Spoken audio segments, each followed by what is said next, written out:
Okay, I think we're great to get started. So thank you all for joining me today. I'm Tom from the PetsApp Pack. I'm a vet by training. I run veterinary groups all over the world, veterinary clinics all over the world, and I am the CEO and co-founder of PetsApp, client communication and engagement tool for veterinary clinics used by over 800 clinics all over the world, helping them help over 3 million pets. So just incredibly grateful to do this work and to help the people helping pets. Excited today to talk about this new product that we've been developing and we've just launched, and it's been in early user testing for quite some time, and it's just been greeted with so much excitement and enthusiasm.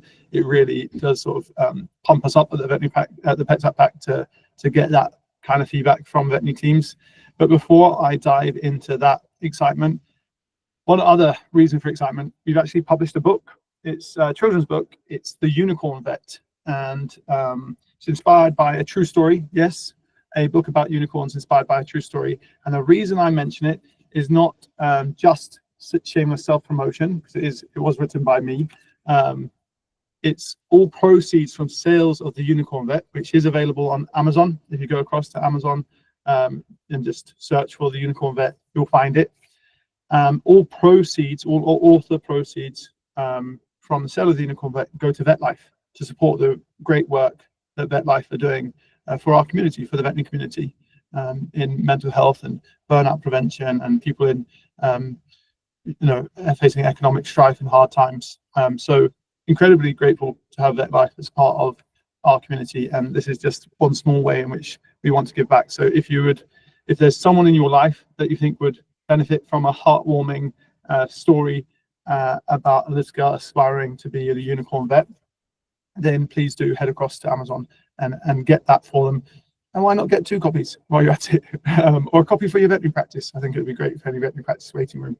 So with that shameless plug out the way, all in the name of a good cause, let's dive in to PetsApp Scribe. Now, it's no secret that there are a lot of veterinary scribing products, or just general medical scribing products, that are there are maybe 40 of them now for you to choose from to help you write your consultation notes.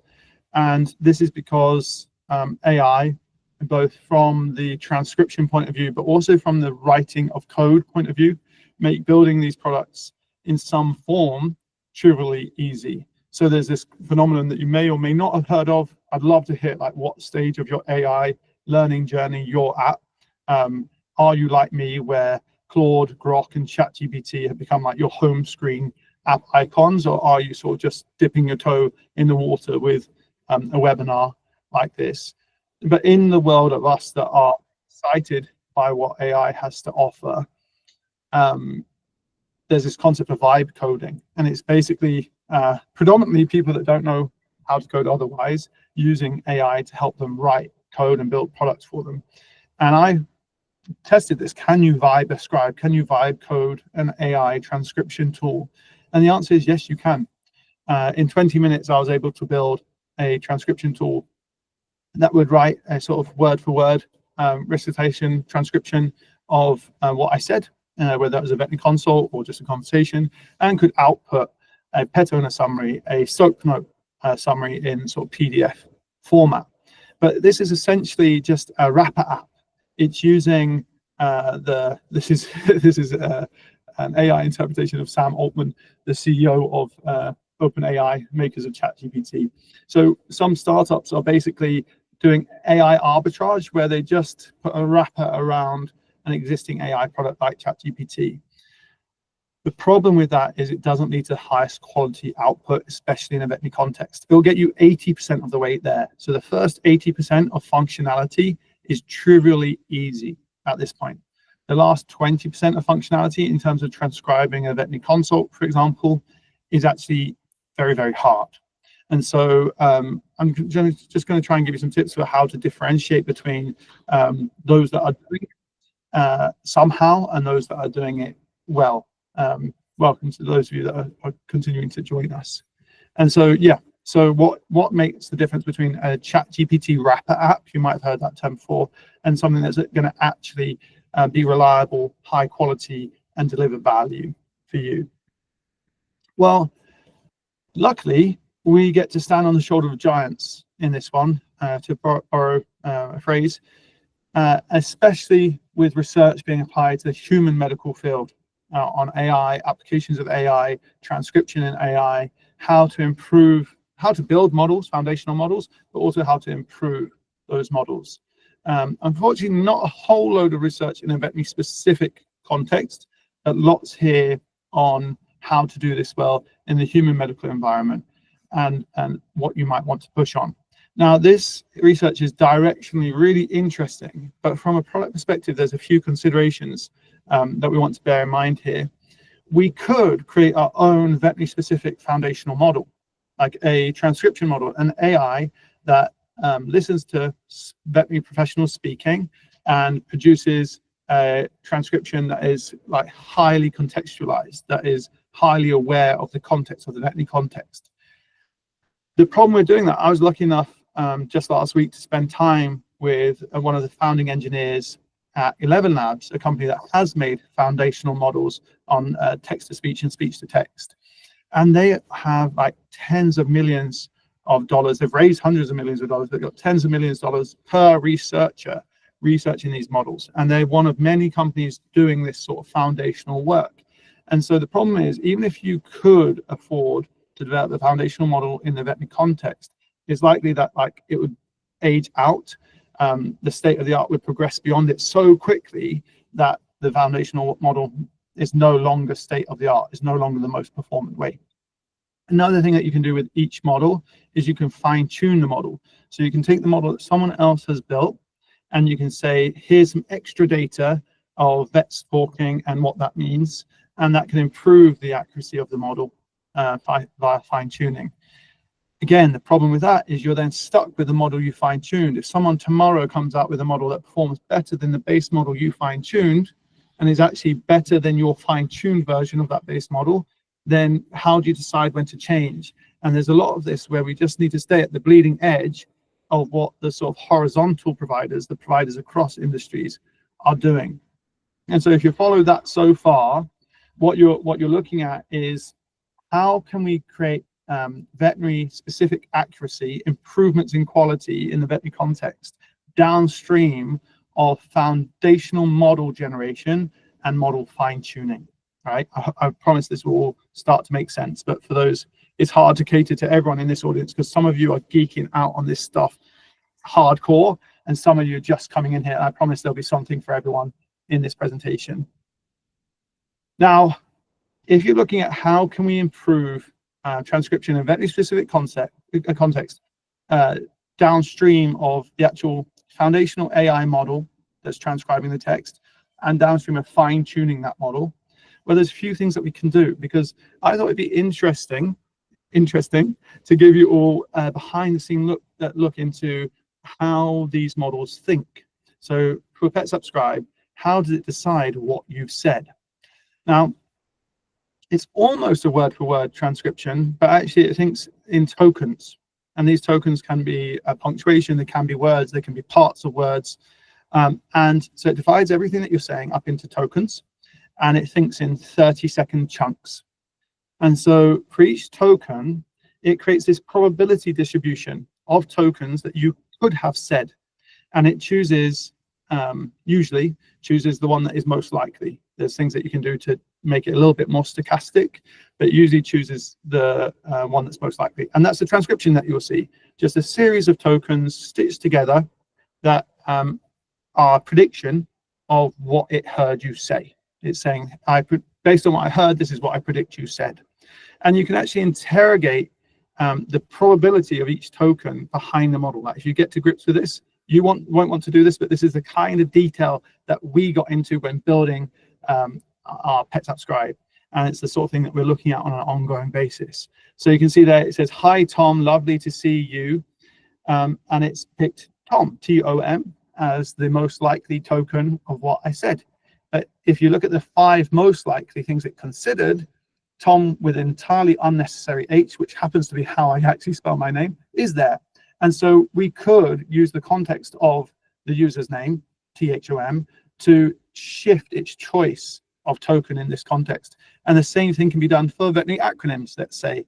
So if I say the word FNA, I'm not saying a word FNA, I'm saying FNA.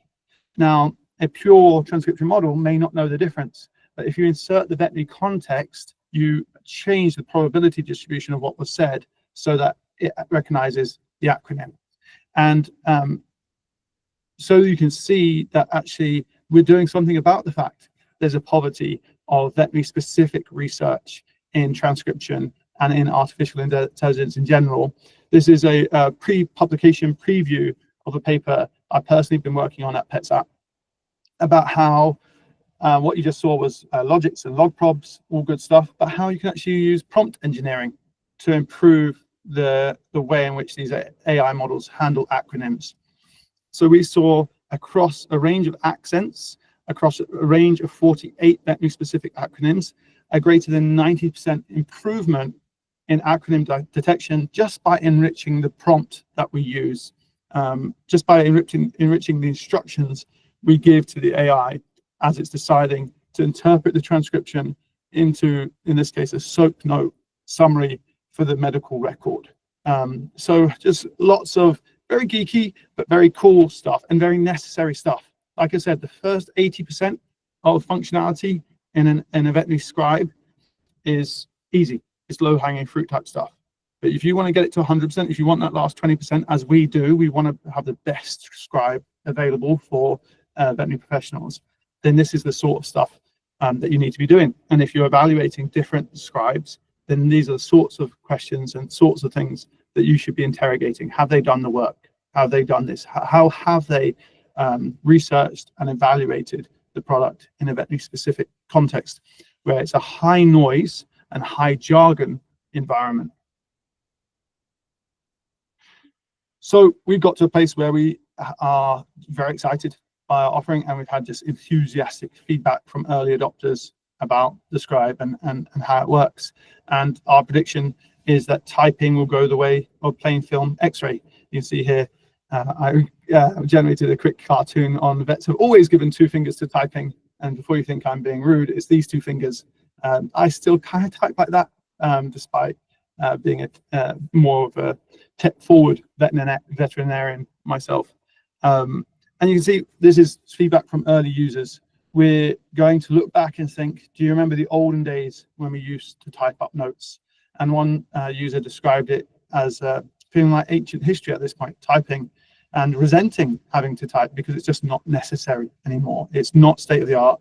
It's not producing the highest quality notes, and it's getting between them and the patient and the pet owner. And so I remember back in my, sorry, one second. Let me just start the slideshow again. Just make sure you're seeing what I'm seeing. Back in my pre-veterinary days, I worked at Park Vets, Saffron Lane in Leicester, and I would be in the dark room developing the plain film X-rays. And, you know, those are pretty happy memories for me, but I readily accept that's just not necessary anymore. It's not, you know, it's not that providing the highest quality, most diagnostic, most efficient, most effective way for us to do our jobs and advocate for our patients. And I think there's an analogy here for veterinary note taking versus something like PetsApp Scribe. And so the first step in, if once you hit record, I'm not going to do a live demo of recording a consultation today. One, because I am a little bit out of practice, but 2, because being on the Google Meet while trying to record somewhere else, it can get a little bit funky. But you can see on the right what that looks like when you transcribe your consultation. The first output is just a word-for-word, verbatim record transcription of that consultation. And Gavin from Throms, one of our early testers that we're super grateful for his feedback, he likened it to a safety belt, a seat belt. It's like 99% of the time you won't need it, but 1% of the time it's going to be dead handy, and it ends these games. Even this in and of itself, this is not the end output, but even this in and of itself is handy, is like really useful, ends these games of he said, she said, and you've actually got this highly accurate, high fidelity record of what was actually said and what wasn't said in a consultation. And then once you have that transcription, that's really kind of the source code for all the kind of helpful, cool outputs that we can get from this stuff. So you can build a SOAP note. And so we've got it's called a prompt template that helps you produce a brief SOAP note with acronym correction. So you can actually put your own acronyms in there. We've pre-populated with about 50 veterinary specific acronyms. There's many more than that we could include. You don't want to put every possible acronym ever in there.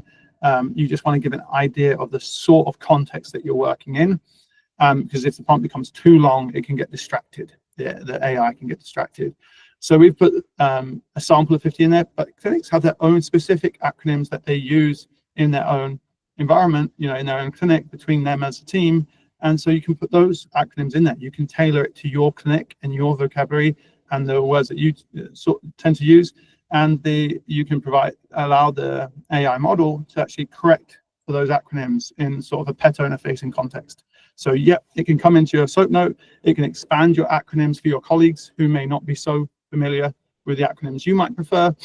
I found out that for years I was putting no CSVD, meaning no coughing, sneezing, vomiting, diarrhea, in my clinical notes, and not everyone knows that that's what I mean by that. So by expanding that in the first use case in the clinical notes, you can improve communication between colleagues. But obviously I wouldn't want no CSVD to be in the pet owner summary. And so again, I can provide the appropriate instructions to how that should be translated to a pet owner. So I think it's really cool that we're doing this in an open source way. Our prompt templates that we provide to you by default, they're open. You can edit those. And as you'll see, you can also create your own. And so you get these structured SOAP notes that write back into your medical record. It's no longer, you can copy and paste as you see here, but you can also have them automatically through our integration with your practice management system, have them automatically write back to your medical record. And it means that, you might be tired after a long day, you might have forgotten something, you might have missed something, you might be coming back to something at the end of the day. Instead of having to depend on our sort of human fallibility, you've got this high fidelity record with either a concise output or a detailed output. You can pick the template as you'll see when I give you a demo momentarily. And it's not just sort of your clinical notes that we're improving here, it's also the pet owner communication. So we can do the SOAP notes in a way that suits you. Maybe you don't like SOAP notes. We also have abbreviated notes that are just more less formatted, not structured into the SOAP note format. But then also we can have pet owner summaries that are communicating everything that's been done to the pet owner. And what's super handy about PetsApp Scribe is obviously it's fully integrated into your pet owner communication platform. So it can automatically send these summaries to the pet owner after the consultation. Doesn't rely on you having to write up a message for the pet owner and send that at a later date. You can have that happen automatically. So these integrations, these automations, as well as the attention to detail and the transcription side of things, these are all part of what makes this a very powerful tool. And then we started getting creative about what you could get. So when we were defining the product, initially we thought, SOAP notes and pet owner summaries, but what about this sort of private individual consultation coach? And what would that look like? And we've got just oodles of experience at this point in terms of veterinary client communication and best practices there. And we haven't been able to improve upon something I came up with back in 2013 in the clinic working with fellow vets on consultation skills. And it's an adaptation of the UCLA Health Systems CI care model, adapting it to the veterinary specific context. I'll just take you through it quickly here. This is just a general guidance to how you might want to structure communication in a consult. So start with a welcome, greet the owner and their pet using their names, and introduce yourself and your role. Communicate what you are doing and communicate what you would like to do and why. One of the beautiful things about seeing veterinary professionals, vets and nurses, vets and vet techs using PetsApp Scribe is actually they become a little bit more verbose in the consultation room during the clinical examination. And so they start saying, the heart rate, they start saying the respiratory rate, so that the transcription tool, the PetsApp Scribe will pick it up. But it's also communicating value to the pet owner. You know, how many of you in your sort of more negative reviews, pet owners generally love us, but in the more negative reviews in the vet consultation, it says, you know, that this cost how much for 10 minutes of the vet's time, whatever it might be. But that's sometimes because they're not seeing just how much expertise, competence, professionalism you are applying to them and their pet. And so by speaking aloud, obviously speak aloud, by saying these things aloud during the clinical examination, it communicates every step of the process, and it communicates value points to the pet owner. So communicate what you would like to do and why. Communicate how this will affect the patient and the pet owner, including financial implications. And we'll come on to the relevance of this part specifically to some of the CMA remedies that we're seeing coming out, and how PetsApp Scribe can help with that. So for those of you that have CMA on your mind, we'll come to that. The A in We Care stands for anticipate and ask. So the idea here is to anticipate the needs of the pet owner, anticipate questions that they might have, and ask the owner if they have any outstanding questions. The best consulting vets I've seen are the ones that ask that question the most. Any questions for me? Do you have any other questions? Anything else you'd like to ask me? Any concerns at all? Lots and lots of check-ins with the owner, because owners need a lot of permission. Some owners hold us in such high regard that they need a lot of permission before they'll drop their guard and actually ask us that question. How many of you have had that experience where you said that, any questions for me, anything else I can help you with it today? They say no, and then they go out to the front desk and they ask your veterinary receptionist the question you wish they had asked you, or they call up later. And so, again, so that by providing opportunities for them to ask you is great consultation practice. And then the R is for respond. Respond to the owner's questions, requests, and feedback, adjusting your plan to reflect where appropriate. And finally, the E is for expectations on exit. Manage and ensure you're aware of the owner's expectations. Make sure they're up to speed on what the next steps will look like and how you will contact them next. It could be, you know, I'll share the blood results with you via a chat on PetsApp, that sort of thing. So this We Care approach has stood us in good stead for helping veterinary teams improve their consultation communication, improve their communications with pet owners. And you'd be surprised how much of this remains true for a chat, for asynchronous communication. All of this is, you will have seen our automated welcome message that starts every chat, and the personalized nature of the reminders that we send and all that sort of thing on behalf of Veterinary Connect. But we took this and we actually put it into a prompt off the back of a transcription to allow veterinary professionals to get feedback on how their consult has gone according to this We Care approach. So it sort of looks at how they welcome the pet owner, the communication, anticipate and ask, respond, expectations on exit. And we tested this with some early users and we just got phenomenal feedback. One person said, I love that I could get that feedback in a nice private moment without anyone over my shoulder and without feeling embarrassed. And how I used to do this in practice when I was running Veterinary Connect was we would record a mock consult and we would practice it that way and then give feedback to each other. It's kind of intimidating. And even you know, reviewing a recording of your consult, a real recording. Some people have, you know, video in the consult room. Great, fantastic. Any tool that we can get to develop ourselves, develop our teams, improve our patient advocacy, fantastic. But again, can be a little bit intimidating, a little bit embarrassing. And so this other person said, so I think the consult coach, that's the name of the template in PetsApp Scribe, is a massively exciting tool. And they said, I'll show you some of mine if you show me some of yours. So again, it encourages, by creating this psychological safety, it encourages vulnerability and reciprocal vulnerability, where we can actually work together with a collegiate nature of our profession, not high pressured environment, but just earnestly looking to become better patient advocates over time. And I think this is just a fantastic tool for team members to be able to do that and have that self-reflection. And both of these users have been in practice for a long, long time and still learning things about their consultation and their patient advocacy that they can use to improve. So I think that's just one novel use case that we've seen that has delivered a lot of value. And as I've said, all of this writes back to the pet owner if you want it to. So you can provide these pet owner summaries, and instead of all these calls just as you're looking to go home for the day saying, what did Dr. Tom say about this? How many did he say to give it that? Instead, they've got this pet owner appropriate summary of what happened in the consultation. You get to see it and approve it before it sends, But once you've seen it, once you've approved it, PetsApp Scribe does the rest. It sends to the pet owner. And again, you link just your transcription to the pet, and we can write back into your practice management system. This can write back to the patient record. So you see that soap note, you can make edits if you wish to, and then like magic, it writes back to your practice management system. Now, here's what I was saying about the CMA. The key, the remedies that they're proposing. I'll just read this out. This is 2 sections of the remedies document that they have put out there. It says, helping ensure pet owners get information to allow them to choose the treatment that best suits their circumstances by requiring businesses to provide clear and accurate information on different treatment options.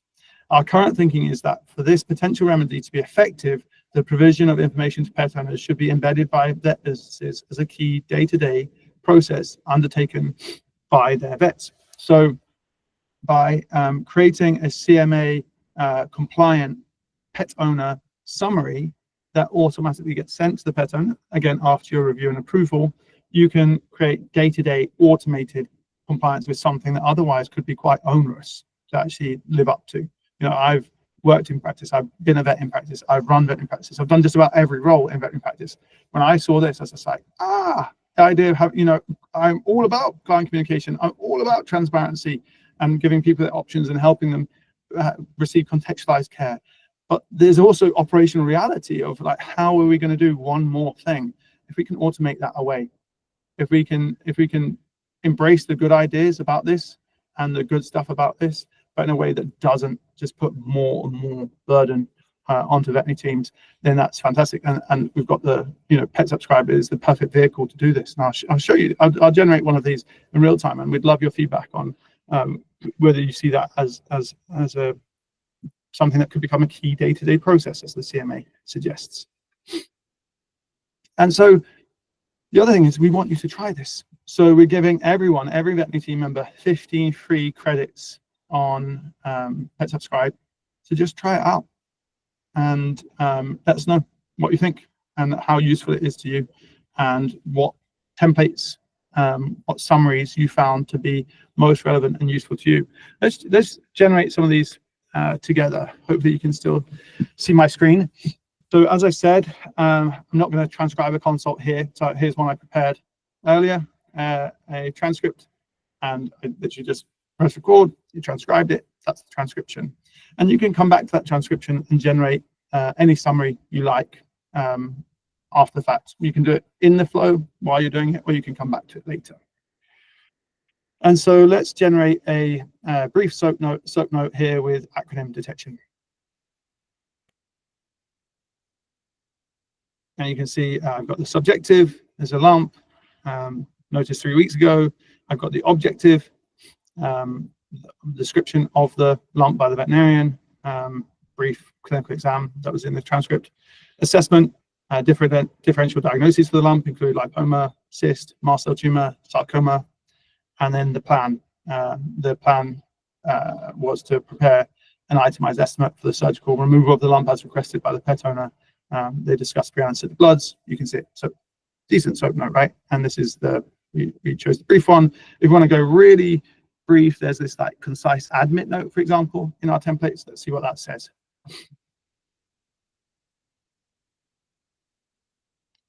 Yep, you can see and it's using the some appropriate abbreviations there because this is a clinical note. And let's say we wanted, we could produce a differential diagnosis of this according to the vitamin D mnemonic. What about the consult coach? Let's see, how did we do in this consultation?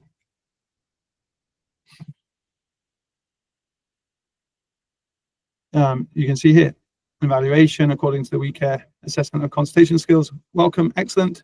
You greeted both Tom and Chance by name, which is now immediately establishes a positive and personal connection. I acknowledge Tom's concern. Communication, good. You effectively communicated your examination findings, describing the lump.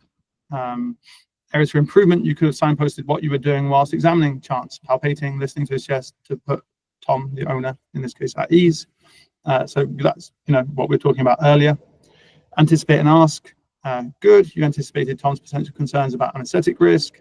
You asked for informed consent. area for improvement. It would have been helpful to explicitly ask Tom if he had any questions or concerns. So just another reminder of the importance of leaving room for the pet owner in the consultation. Respond step, excellent. You directly answered Tom's concerns about the anesthetic risk. And then expectations on exit, excellent. You clearly outline the next steps, preparing an itemized estimate. So itemized estimates is something that's relevant to the CMA remedies. So let's have a look at that. CMA client communication. If I want to provide a CMA compliant communication to the pet owner, I could just send out automatically to the pet owner. What's it going to provide here? This is all non-deterministic stuff, right? So we're seeing this. I don't know what it's going to say any more than you do. But it says, here we go, summary of chances consultation on the, ignore the date. Dear Tom, this message summarizes our consultation today regarding Chance and the lump on his back leg. We discussed the lump and the possible next steps to determine the best course of action. And so here we go, option 1. This is really important in the CMA guidance. It says you've got to outline the options. So option 1, F&A. Option 2, surgical biopsy. Option 3, surgical removal of the lump. Recommended plan. I think in this plan they decided to go for surgical removal, and then next steps. And you can say, thank you, Dr. Jenkins, etc. So pretty good, hey? And that brings us into CMA compliance, and the AI did it all for us. All we had to do was do the consult, and it could do the rest based on our prompt. So just saying if there's anything else here that we might like to do. A billing checklist. How they say that 10, some practices 20% of veterinary revenue walks out the door. The owner consented to the product procedure, had that done, and then we forgot to bill it because we're so busy. And so what about if we can just be reminded of, okay, here's what was agreed to during the consultation, here's what you should be billing. It means maybe there's not so much pressure to push up prices of other products. It means there's more to invest in our team, more to invest in equipment, and we're being paid fairly for our professional time, expertise, etc. So again, making sure that we're billing appropriately. As I said, the differential diagnosis is. And the thing here is really, you're not limited by our imagination. The only limit is your imagination. So you can create your own templates here.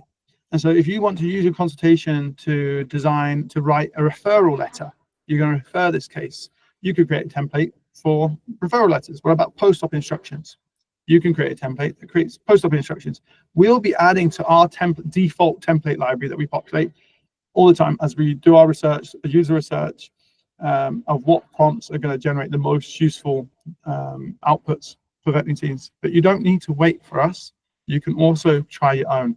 And all of this stuff is human in the loop. You get to see the output. We won't write it back to the medical record or send it to the pet owner until you decide it's what you want. And you'll be able to edit it. So it's not one and done. You can enhance it and edit it over time. So I think that is part of what makes it particularly exciting, is to see what you do with it. We're putting this incredibly powerful tool out into the world, putting it at your fingertips, and you get to instruct it, and you get to decide what you get out of it to a certain extent. And then we can share best practices. Again, in the very best nature of the collegiate nature of our profession, we can share our learnings because this is all open. We're not hiding the prompts in some black box and saying, this is our proprietary IP. We're saying, this is what we're seeing deliver value. Here you go. Have at it. It's yours. Improve it. See what you can do with it. And that's part of what makes it really, really exciting in terms of product development and the impact that we get to have as a community. So just a quick note here on what does Scribe mean for the veterinary professionals that have been using PetsApp Scribe. Fundamentally, it makes your life easier and does a better job, and it's better quality. You kind of go, it's literally a win-win-win. And that's why so many of us came into the veterinary profession. So many of us want to work in the pet care space because you can do well by doing good, because there is this core alignment around patient need. And so these win-win-win scenarios, you can get them in veterinary medicine. And I think that's cool to hear someone calling that out specifically. Scribe makes my notes more concise, easier to read, and in a more standardized form. So it's not just quicker and easier for you, it also improves the experience for your clinical colleagues who have to review your notes, right? And so that's a really good point as well. It allows more human to human and human to pet contact. How many of you have your desktop computers that way behind, the consult table is here, pet and owner are here, and you have to turn around and type, right?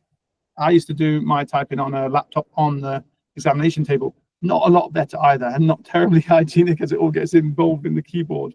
But we're all trying to get around this idea of like, I need to somehow find time, room, space to type up my notes. No more. Right? We can just listen to the consult, create a transcription, produce these summaries off the back of it. And that really does leave more time to connect with the pet, to connect with the owner, to establish that bond of trust. We are the most trusted touch point in the pet care journey, and we really, really need to stay there. And there's this quote from Brené Brown that I love, where she says, trust is earned in the smallest of moments. If we're spending those small moments typing, we're not earning trust, are we? If we're spending those small moments talking to the owners, interacting with their pet, we're earning that trust and we're keeping our position as the most trusted touch point. And so in terms of save time, in a day of consulting, we do 25 to 30 consults, this vet says. So it probably saves me 90 minutes a day, as well as being better quality. And then this person said about transcription tools, scribing tools. I don't think I could work at another clinic that didn't have a transcription tool, a scribe. And so that, again, if you're looking to be employer of choice, this is something, embracing this technology, getting early onto this journey, not waiting for typing to be as dead as a dodo, but actually getting out in front of it and saying, like, what opportunities does this unlock for me and for my colleagues and my team members? I think that's you can't get a better endorsement of this as a technology than that. And just a final word to say, a word on data privacy. This is why, again, when you're looking at partners to work with on this stuff, you oh, 1 second, it looks like the screen share stopped working there for a second. So let me just pull that back. Here we go. So I don't think you've been. I don't know if you've been able to see my slides as we've been going along there, but that's fine. So just on data privacy, we take that trust that you place in us in processing your data incredibly seriously. That's why we do things like penetration testing at great expense, Cyber Essentials Plus accreditation. We want to just constantly reaffirm our commitment that it's your data that we're processing at your instruction. We do not allow the models to learn from your data. Of course, we use how you use our product as product feedback to build our product in the future. You should be very cautious about working with a product company that doesn't do that, but we're not letting the data leak out of the ecosystem or train these big tech models or anything like that. And so you really want to ask the right questions around how is the data handled? Are the models being trained on this stuff? If so, why, how, who controls that? That sort of thing. And we're happy to have those kinds of conversations. I know we're heading into Q&A, so I'd be happy to answer any of those questions. And just the last slide, I wanted to say thank you. So many veterinary professionals have given us their time and energy to be early adopters of PetsApp Scribe. And we have this philosophy at PetsApp of you make me better. Pets make us better. As veterinary professionals, we make pets better. And as a veterinary community, you make us better. We're looking to build tools that help you do your jobs, help you help pets. And so many of you give us your time, expertise, to give us feedback on these products as we build them. And we wouldn't be able to deliver a product as exciting and compelling as PetsApp Scribe without those early adopters that are willing to say, yeah, let's give it a try. So thank you to those people. And I don't have permission to name all of you, so you know who you are. If you do want to learn more, if you do want to find out more, we've got this early adopter user group. We'd love to expand that. If you're keen to give us feedback, all of you have access to 15 free credits. You can jump on now. We're rolling this out into your PetsApp dashboards currently. If you can't wait, just drop me an email, Tom with that unnecessary H, THOM at petsapp.com. If you want to get on board, if you want to join the user group and actively help build this stuff, your feedback, literally you'll give us feedback and you'll see a new prompt appear, you'll see changes in your UI. It really is a two-way street, reciprocal process of rewarding. I think many of the people in the user group would say they found it rewarding. If you want to get in on that stuff, again, drop me an email, Tom, THOM at petsapp.com. Head across to petsapp.co.uk to learn more, or ask me questions now. Happy to answer any questions you might have. I did see one question on just how environmentally friendly AI is, and this is an area of active research. No doubt that the key point of difference. The way we know that LLMs, AI models, are not mimicking human intelligence is that they are much more energy intensive. There's no getting away from that. Currently, AI is much more energy intensive than the human brain. But the outputs the human brain requires are, the PC that you're using to type up your notes, the various things that it might be replacing, also needs to be factored in. So we're still trying to work out what the overall environmental impact balance and the best ways to offset any negative impact that there would be there. So I just the honest answer to that question is it's a work in progress. That stuff. You're definitely right that AI is because of the level of compute required is an energy intensive compute process. There was a question about whether we run these models locally or in the cloud. For our research, we often do run the models locally, but I think there was trying to link that environmentally. It's not more efficient, unless I've missed some research. It's not more efficient to run models locally, in case that's the misconception. It actually, you get incredible efficiencies for running these models in cloud compute, just because of the efficiency of the hardware that's being used to run the model. So good question. I'd be happy to, again, drop me an email, tom@petsapp.com, if you want to pick that up. I think I've got a question.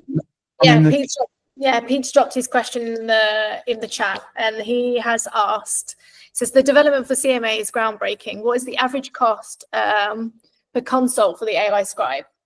The average cost per consult for generating the transcript and generating the summaries of the back of the transcript for let's say it's a 20-minute consult. Pete, you're in the UK, so I'll give it to you in pound sterling. It's 55p per 20-minute consult. So you get 55p for the transcription and unlimited things generating off the back of that, with it writing in, with it sending to the pet owner, whatever else it might be. That's a price point that supports our costs and makes it hopefully a no-brainer for veterinary users. So that's the average cost.